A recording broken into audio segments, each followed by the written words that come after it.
உங்கள் வீடு தேடி வரும் அரசு. உங்களுடன் ஸ்டாலின்.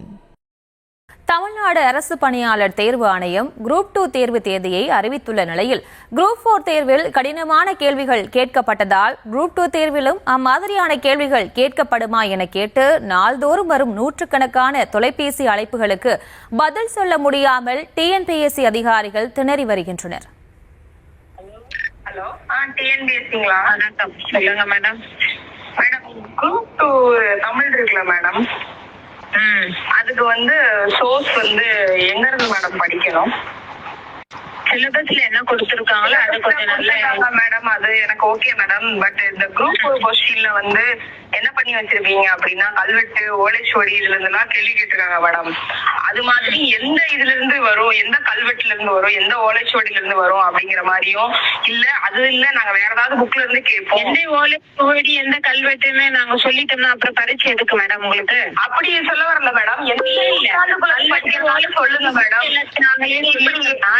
1953 உள்ள புக் எல்லாம் கேட்டீங்க அப்படின்னா நாங்க எப்படி மேடம் எழுதுவோம்? அப்போ ரெஃபரன்ஸ் கவர்மெண்ட் வேலைக்கு வந்தா என்ன மாதிரி பள்ளிட்டாலும் ஆன்சர்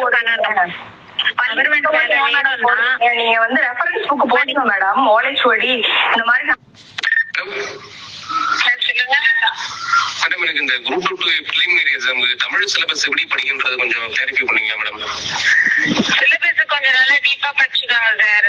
எதுவும் சொல்றதுக்கு இல்ல, சிலபஸ்ல இருந்து தான் கேட்பாங்க.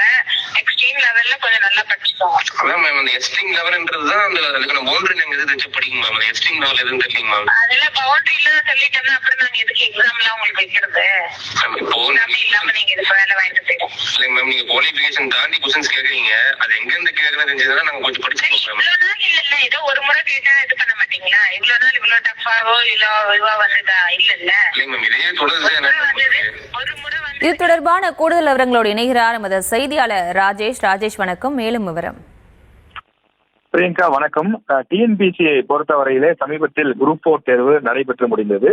இந்த குரூப் 4 தேர்வில் பல கேள்விகள் அவுட் ஆஃப் சிலபஸ் என்ற அடிப்படையிலே, அதாவது 10ஆம் வகுப்பு பாடப்புத்தகம் அளவில் இல்லாமல் வெளியிலிருந்து பல கேள்விகள் கேட்கப்பட்டதாக புகார் இருந்தது. மாணவர்கள் இதனால் கடும் விரக்தியில் இருக்கிறார்கள். இதன் காரணமாக தினசரி டிஎன்பிஎஸ்சி அலுவலகத்திற்கு தொலைபேசி வாயிலாக தொடர்பு கொண்டு நூற்றுக்கணக்கான மாணவர்கள், நீங்கள் எந்த பாடப்பகுதியிலிருந்து கேள்விகளை எடுத்தீர்கள், எங்களுக்கு சிலபஸ் சொன்னது ஒரு பகுதியாக இருக்கிறது, நீங்கள் கேள்வி கேட்டது வேறு பகுதிகளாக இருக்கிறது, 1953ஆம் ஆண்டு வெளியான புத்தகங்களிலிருந்தெல்லாம் கேள்வி கேட்டால் நாங்கள் எப்படி அதை படித்து எழுத முடியும் என்று குரூப் 4 தேர்வுகள் ஒருபுறம் என்றால், தற்போது குரூப் 2 பாடத்திற்கான அந்த தேர்வு அறிவிக்கப்பட்டிருக்கக்கூடிய நிலையில் நீங்கள் எங்களுக்கு எந்த ஓலைச்சுவடி அல்லது கல்வெட்டிலிருந்து கேள்வி கேட்பீர்கள்? ஏனென்றால் குரூப் 4 தேர்வுக்கும் நீங்கள் அவ்வாறுதான் பழங்காலத்து ஓலைச்சுவடிகளிலிருந்து கேள்வி கேட்டிருக்கிறீர்கள். எனவே எங்களுக்கு தேர்வுக்கு தயாராகவே பயமாக இருக்கிறது என்ற அடிப்படையிலே அந்த தேர்வர்கள் டிஎன்பிஎஸ்சி அதிகாரிகளுக்கு தினசரி அந்த தொலைபேசிக்கு தொடர்பு கொண்டு கேள்விகளை எழுப்பி வருகிறார்கள்.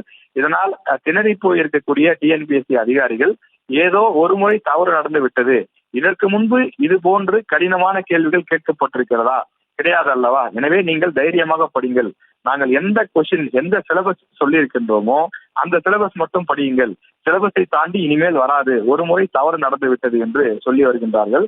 ஆனாலும் குரூப் 4, குரூப் 2 உள்ளிட்ட பல்வேறு தேர்வுகளுக்கு தயாராகி வரக்கூடிய தேர்வர்கள் தங்களுடைய கடும் மன விரக்தியையும் தங்களுடைய கடும் அதிருப்தியையும் டிஎன்பிஎஸ்சி அதிகாரிகளிடம் தொலைபேசி வாயிலாக தொடர்பு கொண்டு தெரிவித்து வருகிறார்கள்.